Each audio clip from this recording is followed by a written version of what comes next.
नमस्कार. मी डॉक्टर राणी खेडीकर.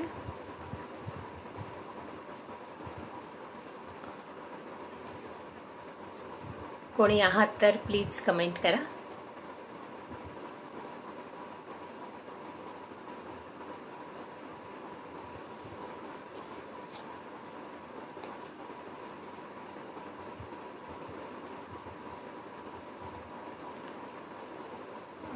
वेळ आपली झालेली आहे.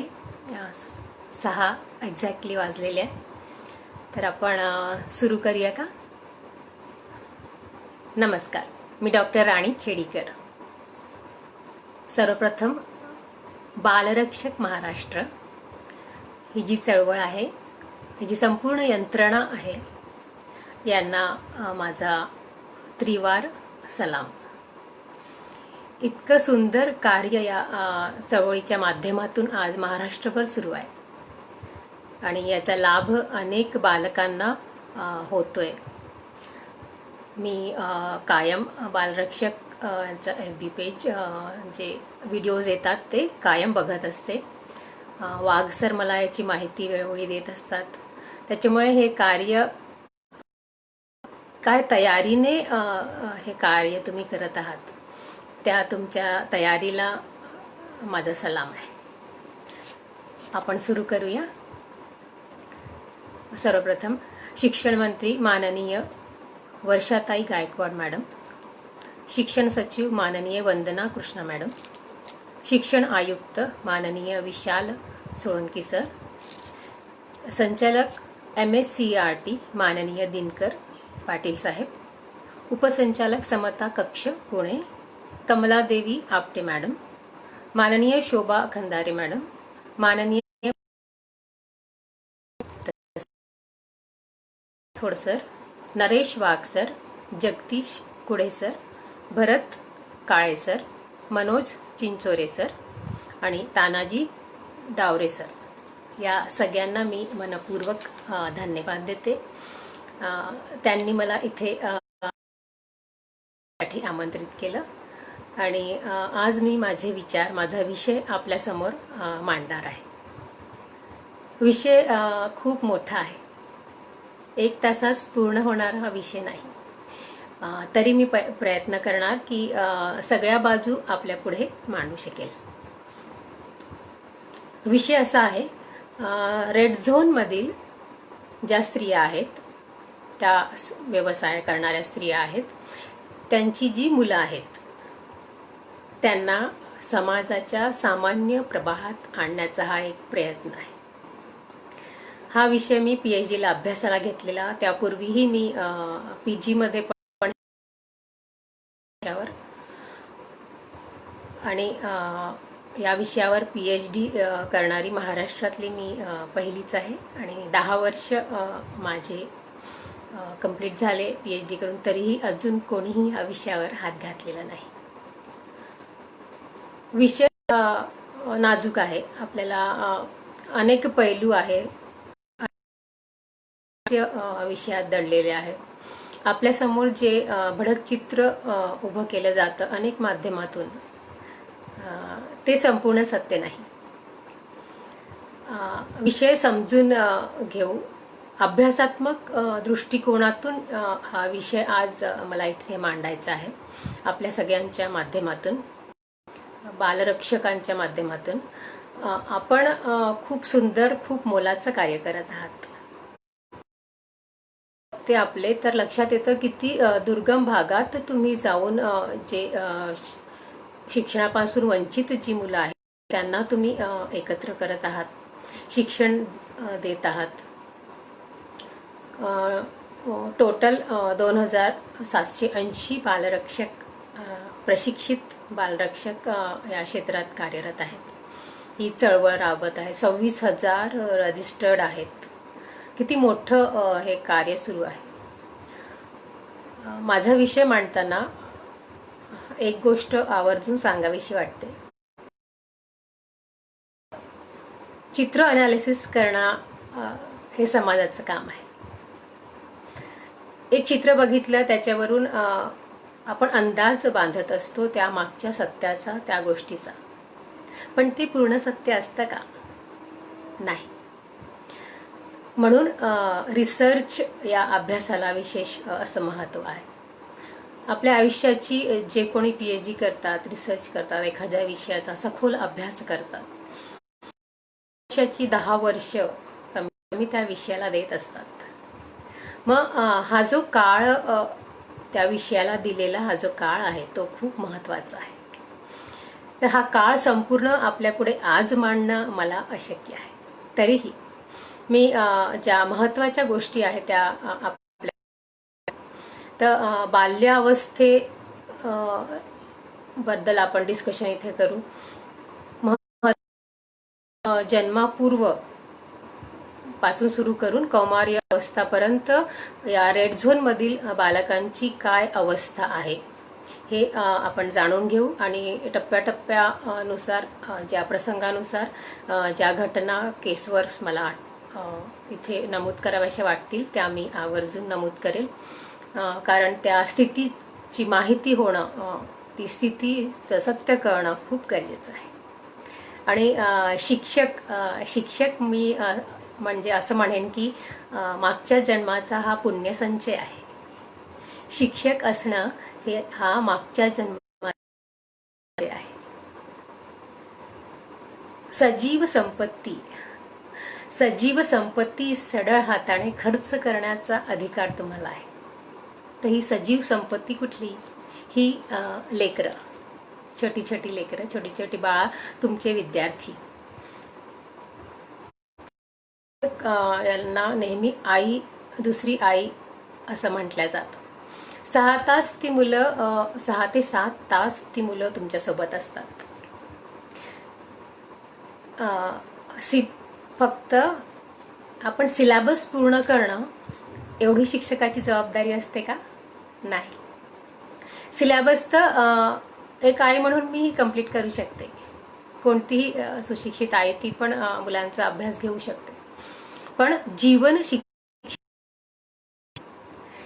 शिक्षण देणं हे शिक्षकाचं काम आहे. आणि हे फक्त आणि फक्त तुम्हीच करू शकता. म्हणून बालरक्षक ही चळवळ इतक्या यशस्वीपणे तुम्ही राबवत आहात.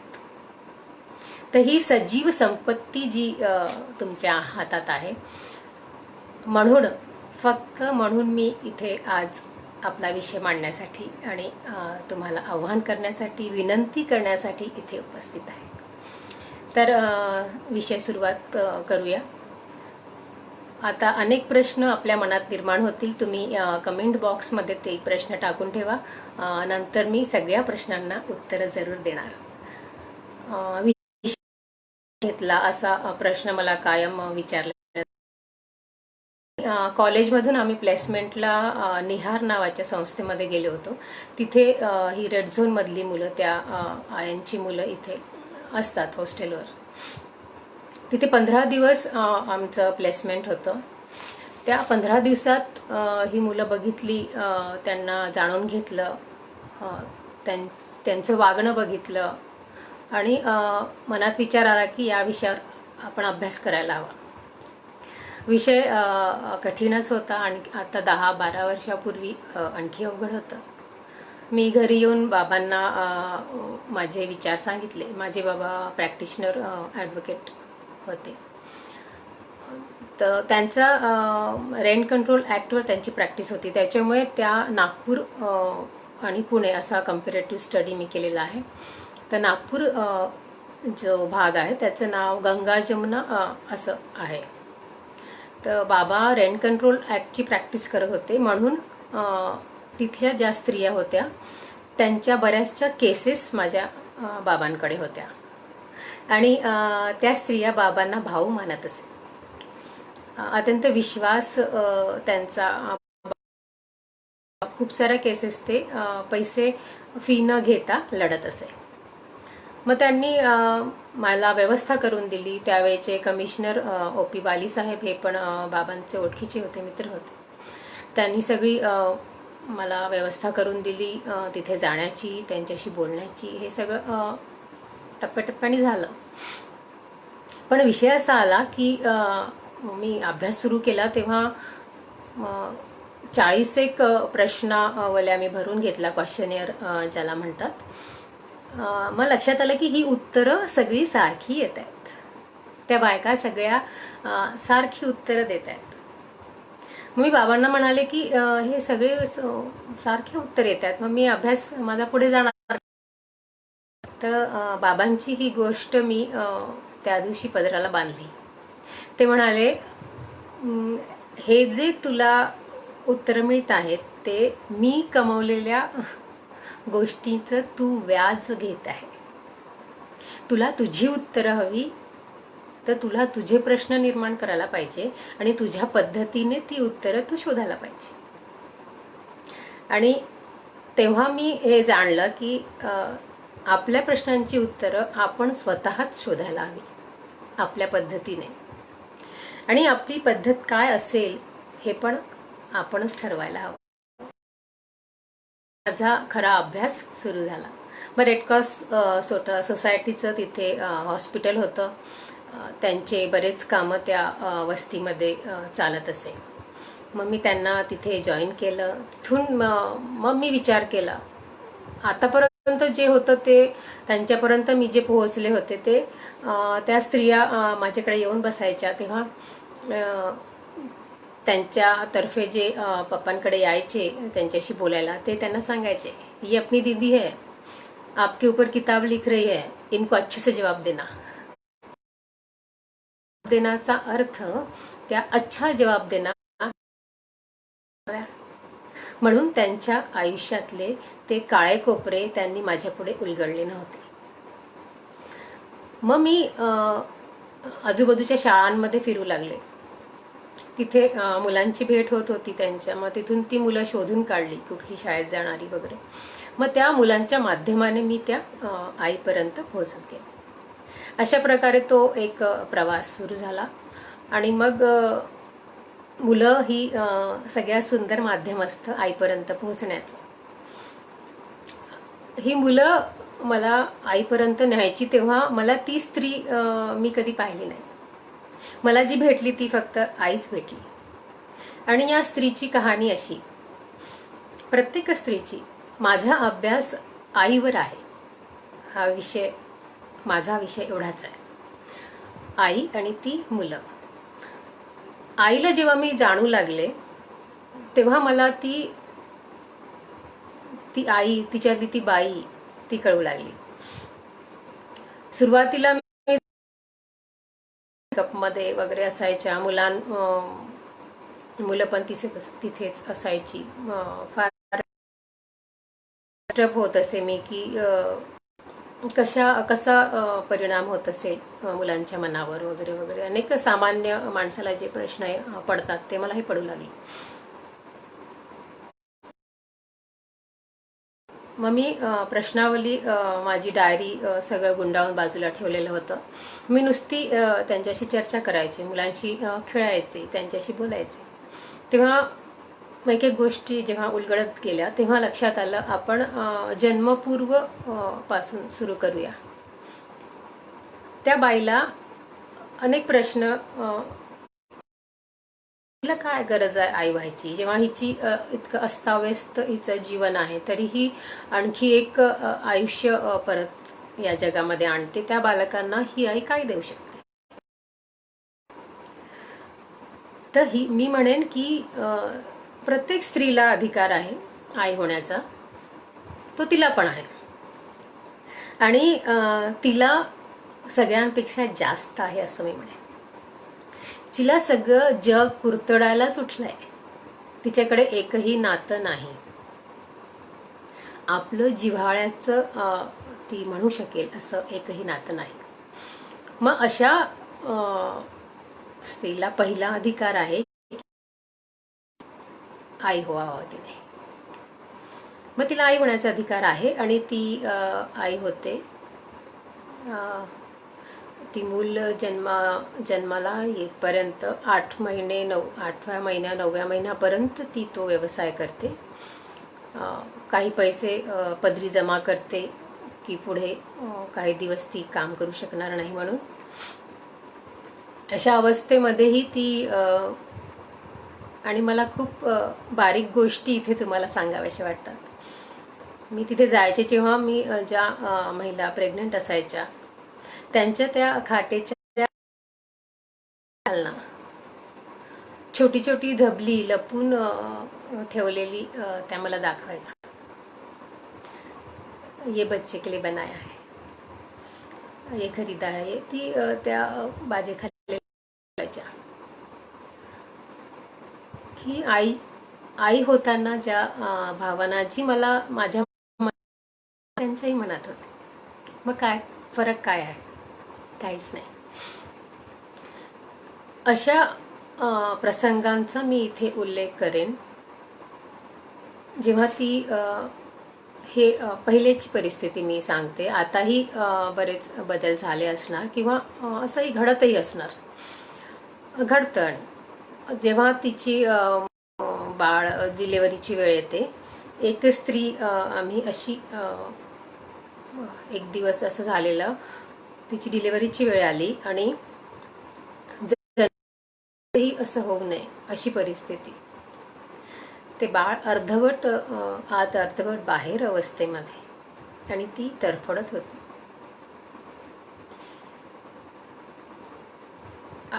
बाकीच्या सेवा ज्या ॲम्ब्युलन्स असेल किंवा आणखी तिला हॉस्पिटलमध्ये न्यायची व्यवस्था असेल, हे कोण करणार? हे कोण करणार? ती मतं देते, ती वोटिंग करायसाठी त्यांना गाड्यांमध्ये भरून घेऊन जातात. आपणही सगळे देशवासी मला नाही वाटत खूप लोक वोटिंग करत नाही, पण यांना आवर्जून मत द्यायला घेऊन गेलं जातं. मग नागरिकाचे अधिकार यांना का नाही? त्या एवढ्या मोठ्या वस्तीमध्ये पाण्याचे फक्त 3 हँडपंप होते तेव्हा, आणि इतक्या साऱ्या 700-800 बायका व्यवसाय करणाऱ्या, ती खोली छोटीशी, तो कोंदट सगळा वास, ते पूर्ण त्या अंधार कोठडी, दारूचा सिगरेटचा पूर्ण वस्तीमध्ये हे सगळं वातावरण, उघडी गटारं, वापरायचं पाणी नाही, प्यायचं नाही, ते हँडपंप चालणार नाही चालणार. मग किती लोक, त्यांना वेळ नाही तिथे लाईन लावून पाणी भरायला. म्हणजे आयुष्याच्या मूलभूत गरजा, अन्न वस्त्र निवारा मानतो आपण, शिक्षण, ते सगळ्यांपर्यंत पोहोचायला पाहिजे. तिथे कुठे अतापता नव्हता. मग तिचं नशीब, मग ते बाळाला ती यशस्वीपणे जन्म देऊ शकली तर देऊ शकली.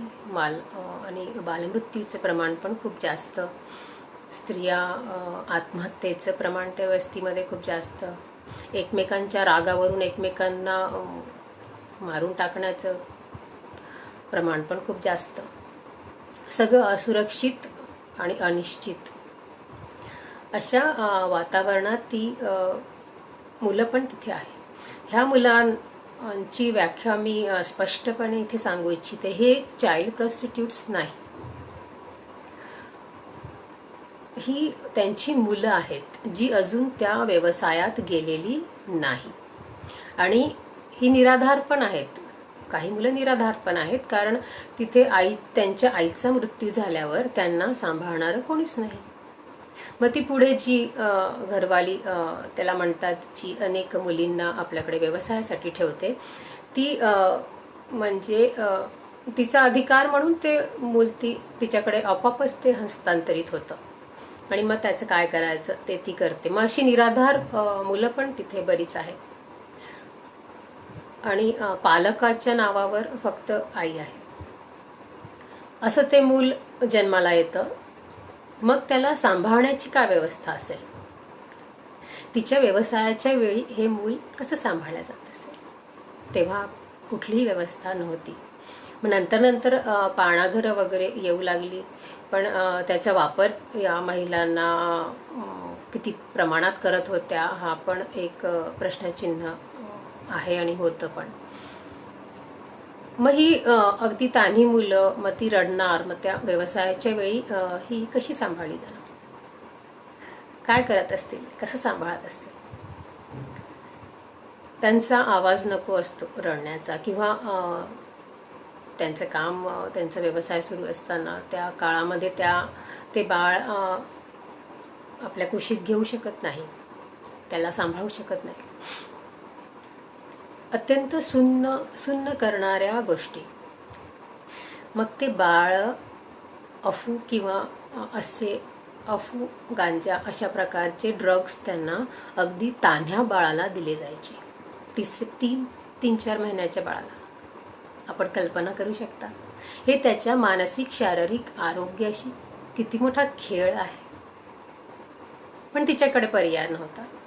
मग ते त्याचं प्रमाण काय असणार त्या अफूचं, त्या गांजाचं, तर हे कोण ठरवणार? तर ते विकणारे. त्यांना याचं काय ज्ञान असणार. मग त्या छोट्या छोट्या पुड्या त्या महिलांना तिथे उपलब्ध होत असत. मग ती पुडी पाण्यात, चमचाभर पाण्यात मिक्स करायची आणि ते पाजून द्यायचं. मग ते तान्हं लेकरू खाटीखाली, त्यांच्या ज्या व्यवसायाची जी खाट त्याच्या खाली त्या दुपट्यात गुंडाळून ठेवून द्यायच्या. आणि 5 ते 6 तास ते लेकरू त्या शी-सू झालेल्या अवस्थेत, अर्धवट बेशुद्ध अवस्थेत तिथे ते पडलं राहायचं. कमीत कमी 4 तास तरी.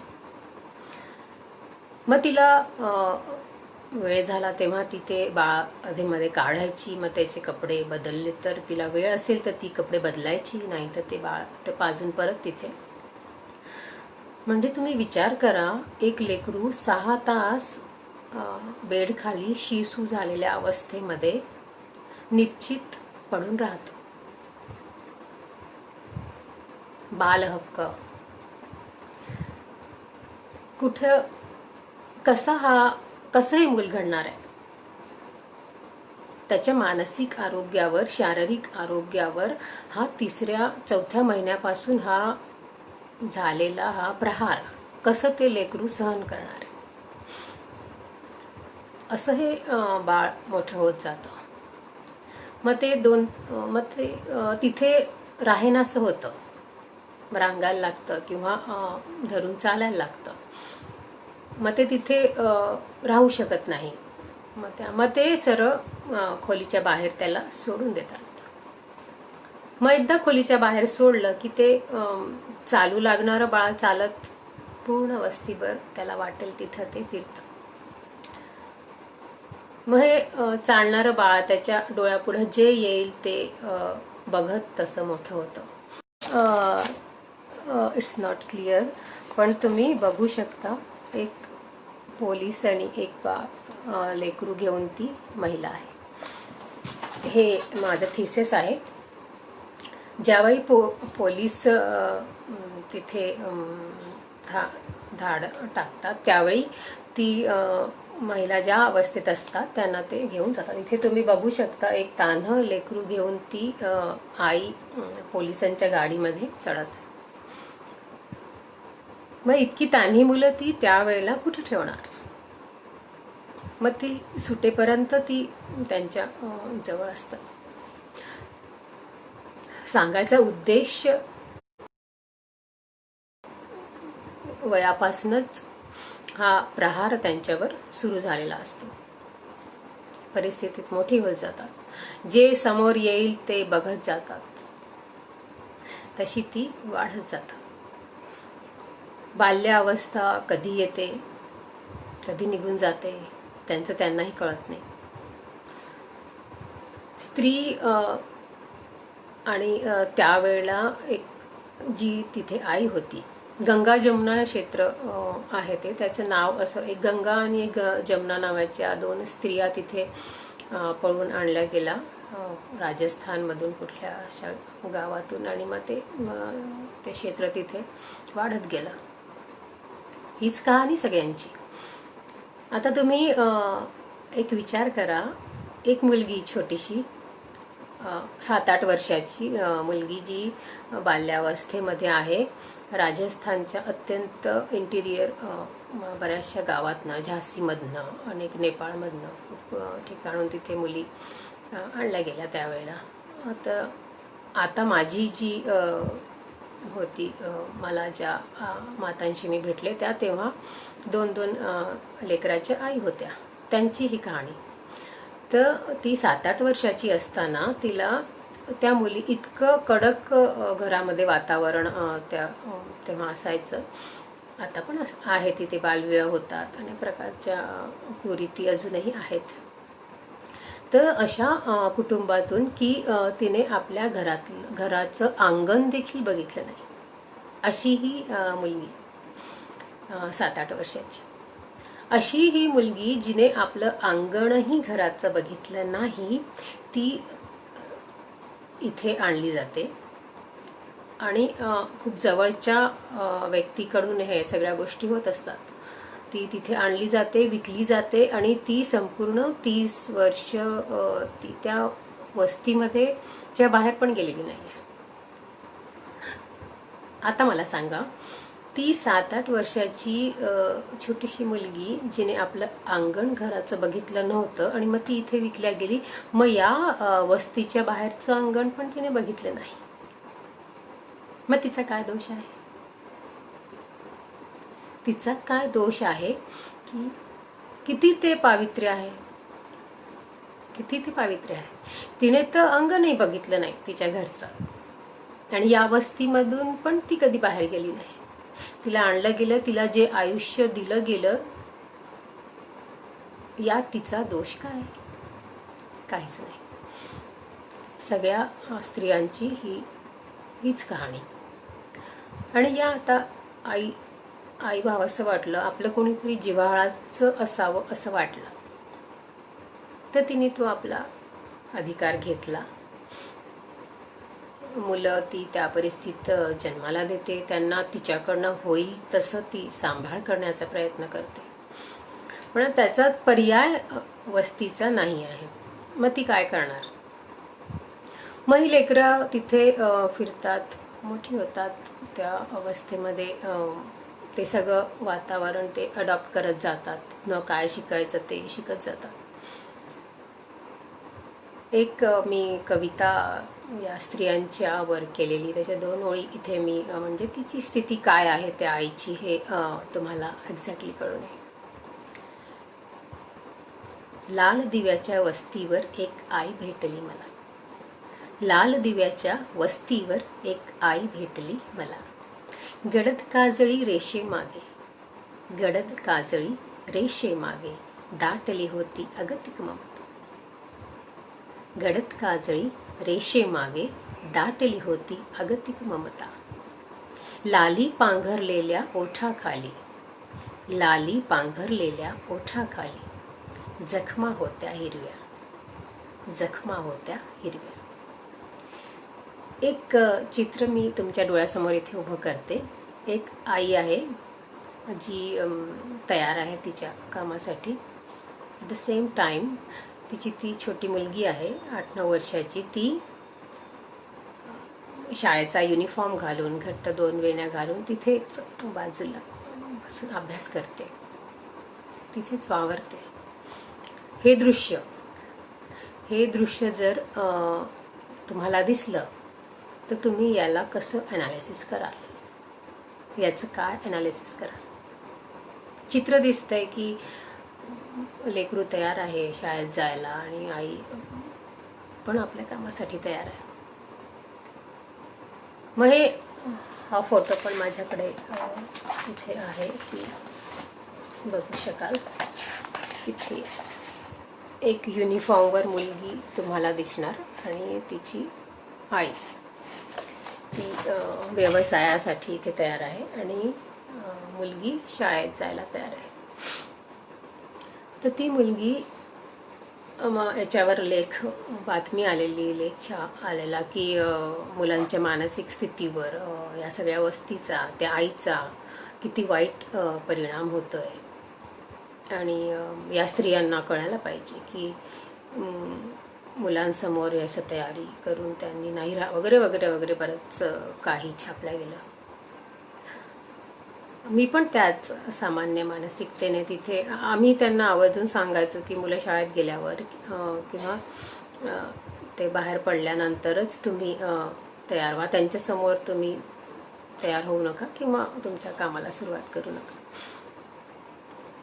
तर मी हे दृश्य बघितलं, मला वाईट वाटलं फार. मग मी त्या आईला नंतर जाऊन भेटले. म्हटलं आपको बोला है ना, जब तक बच्चे स्कूल नहीं चले जाते ऐसे आप मत तैयार हुआ करो, उनको स्कूल जाने दो, बाद में आप शुरू करो. त्या आईने मला काय सांगितलं असेल? ती म्हणाली, दीदी आपने कहा था ना पिछले बार कि इंग्लिश मीडियम के स्कूल में बच्चे को जाना है तो इतना इतना फीस लगेगा. अभी इसके स्कूल जाने तक मैं इंतज़ार करूं तो अच्छे कुछ ग्राहक निकल जाएंगे, फिर वो पैसा वसूल नहीं हो पाएगा, वो पैसा नहीं मिलेगा. फिर ये बच्चा मेरा इंग्लिश मीडियम के स्कूल में कैसे जाएगा? काय वाईट परिणाम होत असेल आईच्या व्यवसायाचा मुलींवर, मुलांवर छोट्या. मग तिची जी छोटी मुलगी होती मनिया, मी तिला घेऊन तिचं ॲडमिशन करायचं होतं इंग्लिश मीडियमच्या शाळेमध्ये. मी तिला घेऊन निघाले. तिने मला वाटेत ती मला म्हणाली की दीदी मत गुस्सा किया करो माँ पर, दीदी माँ पर गुस्सा मत किया करो, मेरे लिए तो कर रही है. माँ बोल रही थी आज 4 गिराइक अच्छे आ गए तो इतना पैसा जमा होगा और फिर मैं इंग्लिश मीडियम के स्कूल में जा सकूंगी. एवढी मानसिक तयारी आपल्या आईला समजून घेण्याची. ही तयारी आपल्या लेकरांमध्ये तरी आहे का?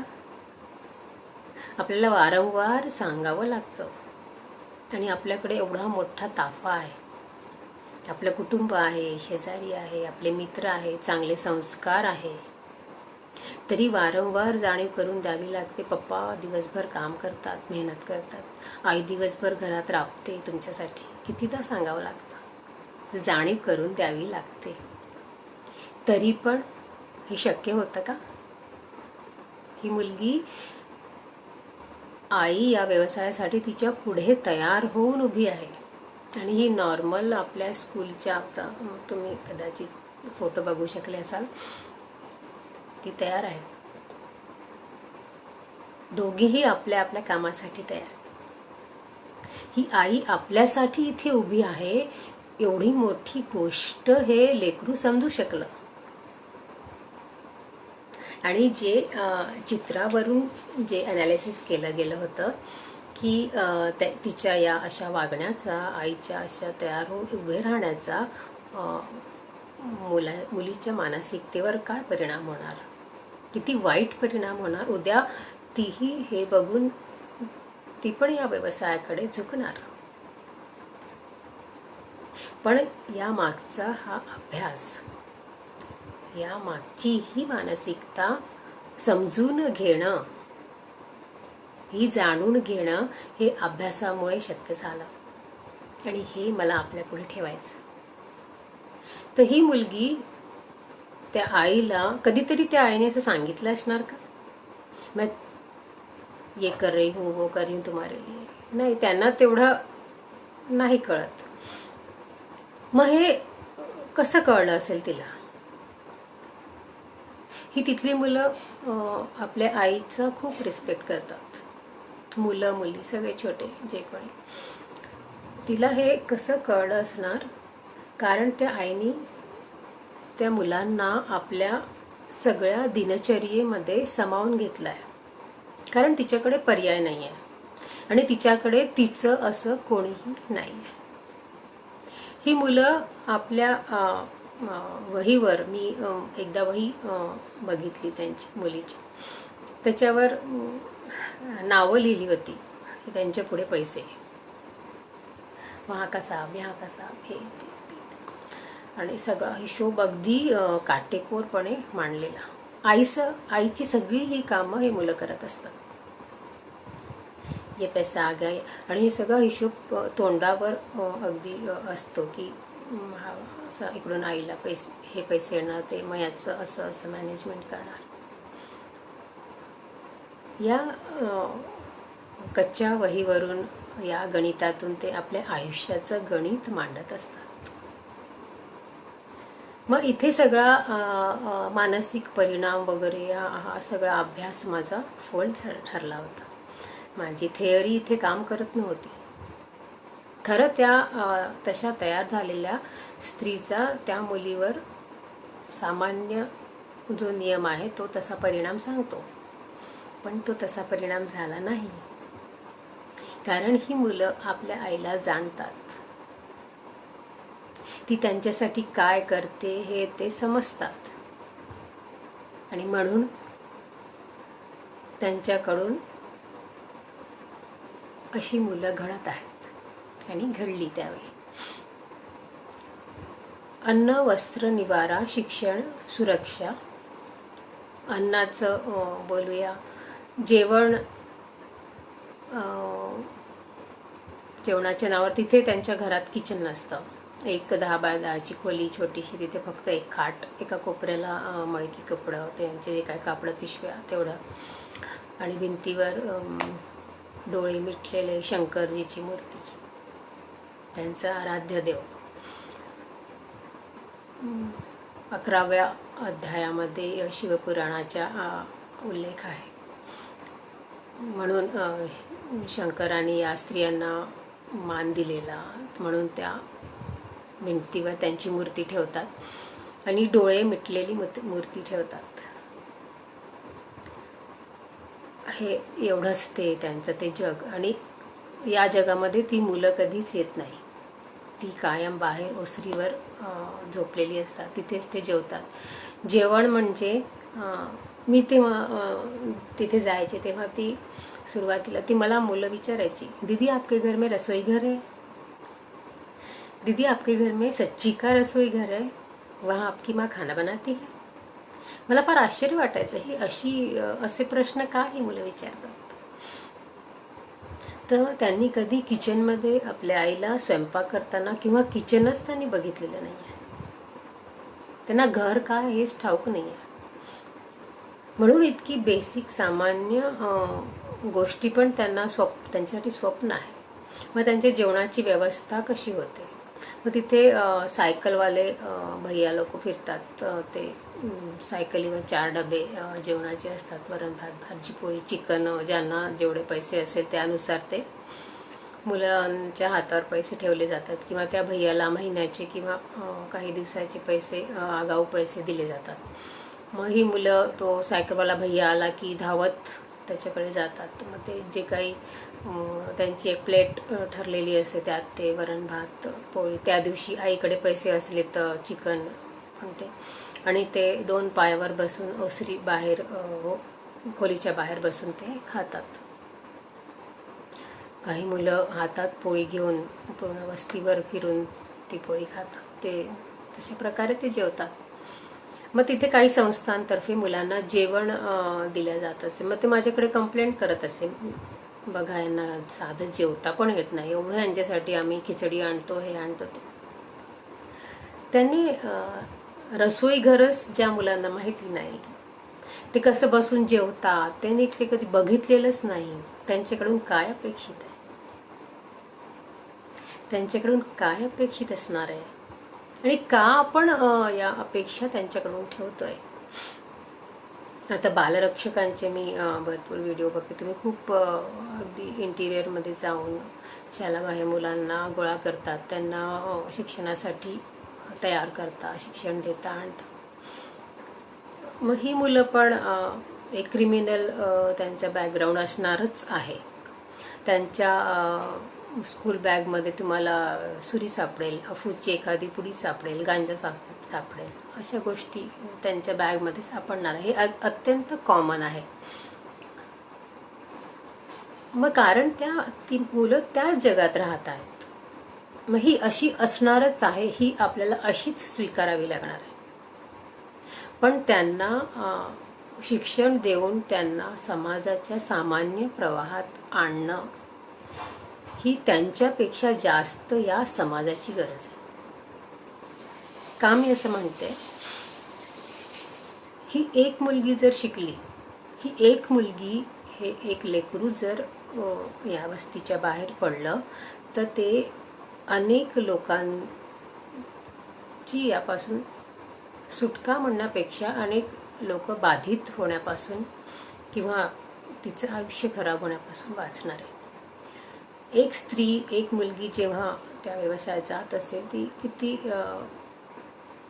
किती मोठा आपलं पूर्ण आयुष्य जेव्हा जोपर्यंत ती या व्यवसायात असते किती लोकांशी तिचा संपर्क येत असणार. आणि या वेळी ते अनेक कुटुंब, ज्या कुटुंबातले पुरुष मंडळी तिकडे जातात, एवढं मोठं कुटुंब सगळं या सर्कलमध्ये फिरत असणार. तिथे ते मुलं जी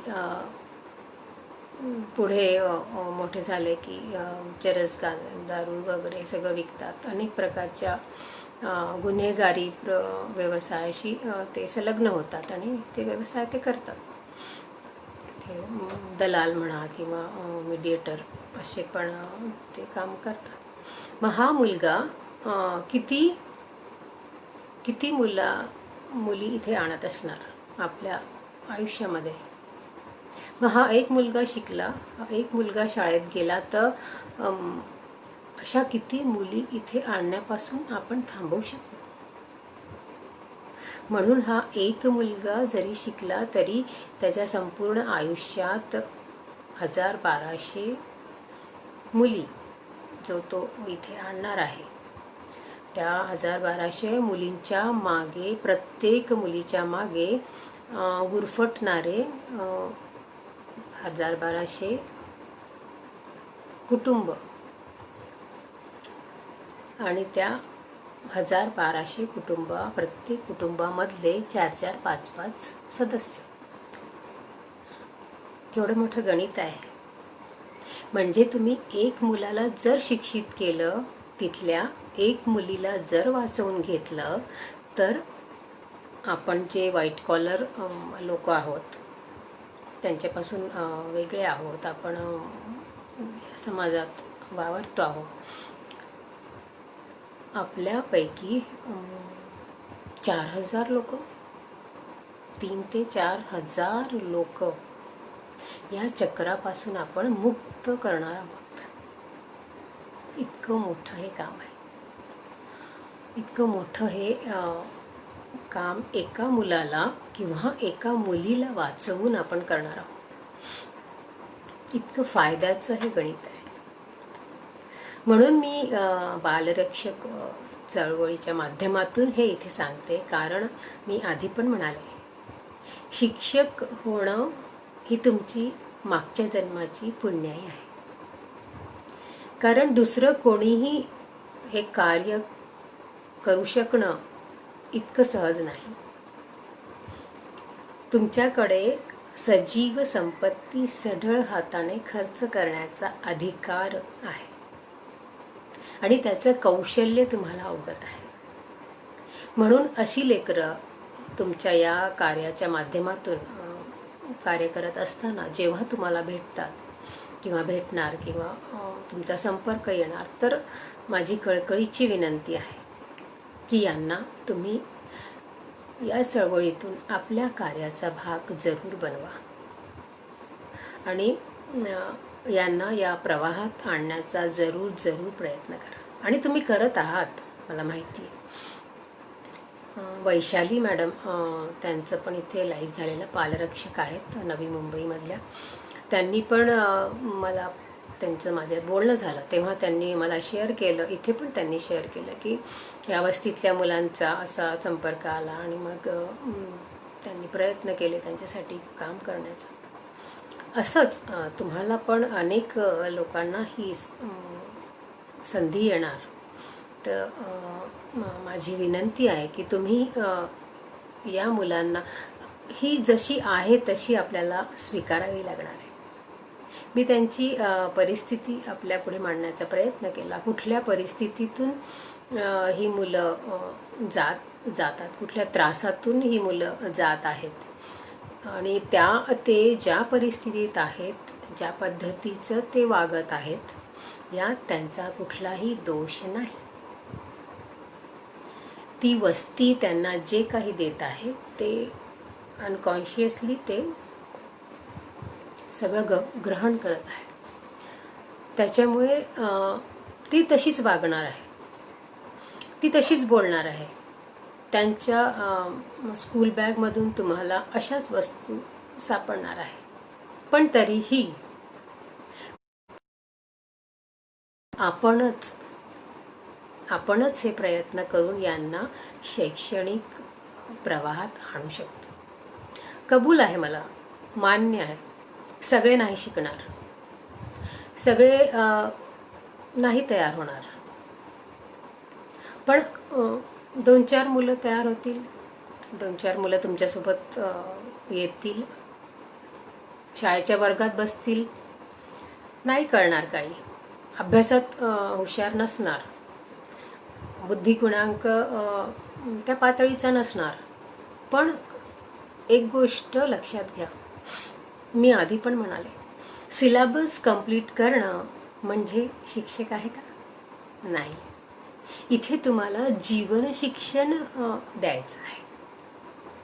आपण लहान लेकराला नाही का वरण भात आपल्याला खाऊ घालायचा असतो, त्याच्यासाठी आपण बाजूला आईस्क्रीम किंवा चॉकलेट किंवा त्याला जे काही आवडत असेल ते आपण बाजूला ठेवून देतो, आणि हे खाल्लं की तुला हे मिळणार असं एक गोड आमिष त्याच्या पुढे ठेवतो, आणि त्या आमिषासाठी ते मूल ते वरण भात संपवतं. असंच हेच जीवन शिक्षण तुम्ही या मुलांना देऊ शकता. कसं? आज ते त्या वस्तीत आहे, त्यांना तुम्हाला या जगाची ओळख करून द्यायची. जर ते शिकले, बेसिक शिक्षण जरी या मुलांनी घेतलं, तर बाहेर किती सुंदर जग आहे. बाहेर अनेक गोष्टी स्वातंत्र्याने ते जगू शकतील. खूप छान पद्धतीचं आयुष्य त्यांना मिळू शकेल. हे स्वप्न तुम्ही त्यांच्या डोळ्यात पेरू शकले पाहिजे, आणि फक्त एवढंच तुम्हाला करायचं आहे. सिलेबस कंप्लीट करण्याचं अट्टाहासही करू नका, आणि जीवन शिक्षण देण्याचं कार्यच करण्यासाठी तुम्ही शिक्षक झाले आहात. मी म्हणा, तुम्ही म्हणा, कोणीही माझ्या आयुष्यावर, संपूर्ण आयुष्यावर माझ्या शालेय शिक्षकांचा अजूनही इम्पॅक्ट आहे. मला माझ्या गणिताच्या मॅडम खूप आवडत असेल. त्यांच्या पर्सनॅलिटीला मी 60-70% आताही फॉलो करते. म्हणजे किती मोठा इम्पॅक्ट एक शिक्षकाचा मुलांवर होत असतो. तुमचं चालणं, बोलणं, वागणं, तुमचे विचार, तुम्ही त्याच्याशी किती कनेक्टेड आहात, किती नाही आहात, ह्या सगळ्या गोष्टी त्या मुलांवर परिणाम होत असतो.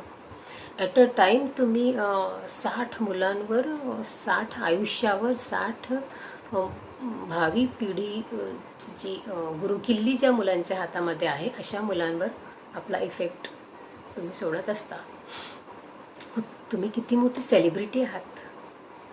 हेच तुम्हाला या मुलांसाठी जर करण्याची संधी आली तर तुम्ही जरूर करा, ही माझी कळकळीची विनंती. सगळ्या महाराष्ट्रातील जे कोणी लाईव्ह आहेत किंवा नंतरही हा व्हिडिओ बघतील त्यांना सगळ्यांना कळकळीची विनंती आहे, हे तुम्ही जरूर करा. आणि मी आधी की एक जरी मूल तुम्ही यातना, ती नाही खूप शिक्षण घेणार, पण तुम्ही दाखवलेलं स्वप्न या समाजाचं, हे त्यांच्या डोळ्यात आपण पेरायला हवं.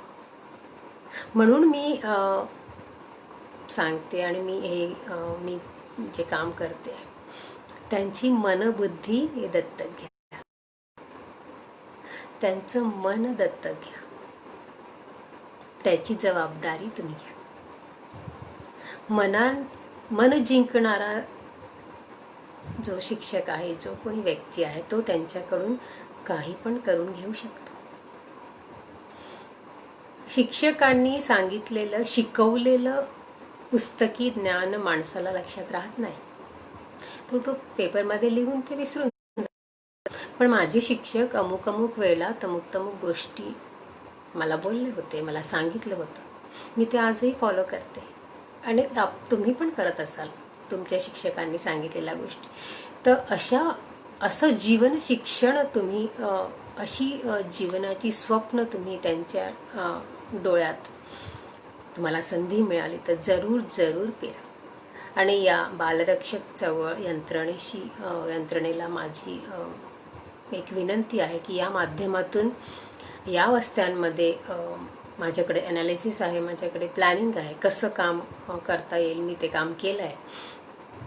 तर या माध्यमातून पण आपण हे काम खूप सुंदर पद्धतीने करू शकतो. प्रत्येक शिक्षकाने ज्यांना या वस्तीत जाण्याचा त्यांना योग येतो किंवा चान्स मिळतो त्यांनी तिथली 5 मनं 4 मनं दत्तक घ्या आणि ती त्यांना आनंद देण्याचा, त्यांची मानसिक स्थिती छान ठेवण्याचा प्रयत्न करा. आणि हे होतं, कारण ती आगीतनं होरपळलेली अत्यंत त्रासातनं जाणारी मुलं असतात. त्यांना थोडा जरी जिव्हाळ्याचा प्रेम आलं तरी ती मुलं तारून निघतात. कालपर्यंत शिवीगाळ करणारी, तुमच्या पुढे शिवीगाळ करणारी मुलं, तुम्हाला उलट बोलणारी मुलं, तुम्हाला ती गुन्हेगारी प्रवृत्तीची वाटणारी मुलं तुमच्या सानिध्यात येऊन काही दिवसात तुम्हाला बदल जरूर जरूर जाणवतात. ड्रॉपआउट्स खूप जास्त या मुलांमध्ये असतात. आणि मी तुम्हाला सांगू इच्छिते की जी मुलं 2-3 वर्ष, फक्त 2-3-4 वर्ष शाळेत जरी शिकली होती, ती त्यांच्या डोळ्यात ती स्वप्न पेरली गेली होती. ती भले पुढे त्यांनी शिक्षण नाही घेतलं पण त्या वस्तीतून बाहेर पडायचे मार्ग त्यांनी शोधले. ती बाहेर छोटी मोठी कामं करू लागली, पण तिथून तिथून आपण निघू शकतो. या व्यवसायात न अडकता आपण इथनं निघू शकतो.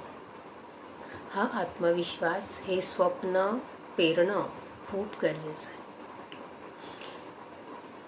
एकूण जी समाजाची जी रचना आहे, ज्या पद्धतीने या सगळ्या गोष्टी घडल्या आहेत किंवा समाजाची गरज म्हणा, जे पुरातन काळापासून या सगळ्या गोष्टी समाजामध्ये आहे आणि हा समाजाचा एक भाग आहे, हे आपण स्वीकारलं पाहिजे.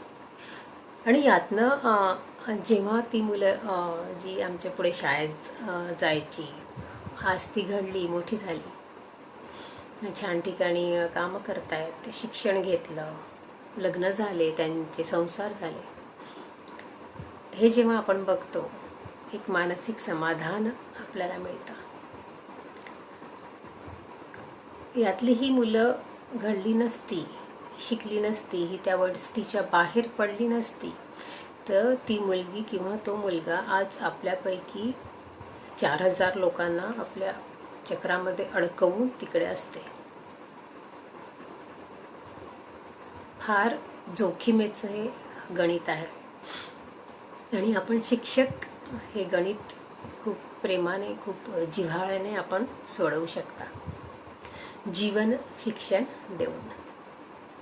अशा अनेक उदाहरणं, अनेक गोष्टी मला इथे सांगण्यासारख्या आहेत. एक तिथे घरवाली होत्या, ज्या तेव्हा 70च्या जवळपास त्यांचं वय होतं. अनेक अनुभवाची गाठोडं त्यांच्या जवळ होतं. अनेक मुली त्यांनी व्यवसायाला लावल्या होत्या आणि स्वतः पण आयुष्यभर तो व्यवसाय त्यांनी केला होता. पण तेव्हा मी त्यांना भेटले तेव्हा त्या 70च्या पुढे त्या वयोगटात होत्या आणि अनेक आजारांनी त्या पीडित होत्या. अर्धांग वायू होतं, एका चेअरवर फक्त त्या बसून असायच्या, पण आवाज अगदी पहाडी. आणि सगळं, त्यांची जी बिल्डिंग होती 3 माळ्याची, आणि त्यांच्याकडे ज्या मुली होत्या त्या सगळ्या त्यांच्या टाचेखाली ठेवण्याची हिंमत त्या वयातही त्यांच्यामध्ये होती. त्यांचे अनेक अनुभव, अनेक गोष्टी त्यांनी सांगितलेल्या, त्या वस्ती कशी निर्माण झाली, कसं ते सगळं घडत गेलं, याचा माझ्या अभ्यासात मला खूप मोठा फायदा झाला. आणि हे जे केसवर्क्स मी लिहिले आहेत त्याच्यावर माझे पुस्तकं काही प्रसिद्ध आहेत, इंग्लिश मराठी दोन्ही भाषेमध्ये किंडलवर ई-बुक प्रकाशित आहेत. त्यात खूप बारीक गोष्टीचा उल्लेख, अभ्यासाचा, या सगळ्या गोष्टीचा मी केलेला आहे. इथे थोडंफार मी सांगू शकते. त्या जेव्हा मी त्यांना एकदा भेटायला गेले तेव्हा त्यांच्याकडे एक थूकदाणी, आपण म्हणतो ना थूकदाणी, जे त्यात पूर्वी खूप पद्धत होती ती वापरायची, तर मी बघितली. अत्यंत सुंदर ती थूकदाणी होती, त्याच्यावर अगदी बारीक नक्षीकाम वगैरे केलेलं. मी त्यांना म्हटलं, नानी ये कितनी सुंदर है थूकदानी. तर माझ्याकडे आश्चर्य बघा, दीदी आप तो अजीब हो, आपको तो थूकदानी भी सुंदर लगती है, थूकदानी भी कोई सुंदर होती है. मग मला त्यावेळी स्ट्राईक झालं, मला एक लक्षात आलं की का असू शकत नाही थूकदाणी सुंदर. डस्टबिन आपण जे म्हणतो ती किती सुंदर असते. सगळं जगाची घाण, सगळ्या जगाची घाण ती तिच्यामध्ये सामावून घेत असते. मग ती किती सुंदर असते. ती थूकदाणी आपल्या शरीरामध्ये किती घाण घेऊन असणार आहे, पण बाहेरून तिला मी तो निमुळता गळा आणि त्याच्यावर नक्षी केलेली अत्यंत सुंदर. मग ती नानी मला म्हणाल्या कि दीदी इधर ऐसे ही ये थूकदानी का ही बिजनेस है, थूकदानी की तो बस्ती. थूकदानी की बस्ती है त्यांच्या या वाक्यामध्ये किती मोठा अर्थ दडला होता. जर ही थूकदानीची वस्ती नसती तर ही घाण, ही थुंकी आपल्या सगळ्या, आपण जे व्हाईट कॉलर लोक आहोत, आपल्या पांढरपेशी समाजामध्ये वावरणारे लोक आहोत, आपल्यापर्यंत पसरली असते. मग हे किती मोठं पुण्याचं कार्य आहे. किती मोठं काम, किती मोठी जबाबदारी या निभत आहे. ज्यांना जबरदस्ती या व्यवसायात आणलं गेलं आहे, जे आता आई आहे, मी वारंवार सांगते, मी यांनाच अभ्यासला आहे आणि यांच्याविषयीच बोलते आहे. जिचा काहीही दोष नसताना 7-8 वर्षाची मुलगी, जिने आपलं अंगणही बघितलं नव्हतं आणि ती या वस्तीमध्ये येऊन पडली, विकल्या गेली आणि ती आपलं संपूर्ण आयुष्य इथे घालवते आहे, तिचा दोष काहीच नाही. मग ती सुंदर थूकदाणी नाही का? जे तिने तिच्यामध्ये समावलं आहे ते तुमच्या कुठेतरी पसरलं असतं. मग यांची आपण काळजी घ्यायला नको का? वोटर आहेत, त्या गाड्यांमध्ये भरल्या जातात, आवर्जून त्या मत देतात, आवर्जून त्या वोटिंगमध्ये सामील असतात. कदाचित तिथे जे निवडून येतात त्यांच्या कितीतरी टक्के मतं मॅक्झिमम यांचेच असणार. मग त्या मूलभूत त्यांच्या ज्या गरजा आहे, पाणी आहे, तिथे स्वच्छता आहे, मग हे कोण करणार?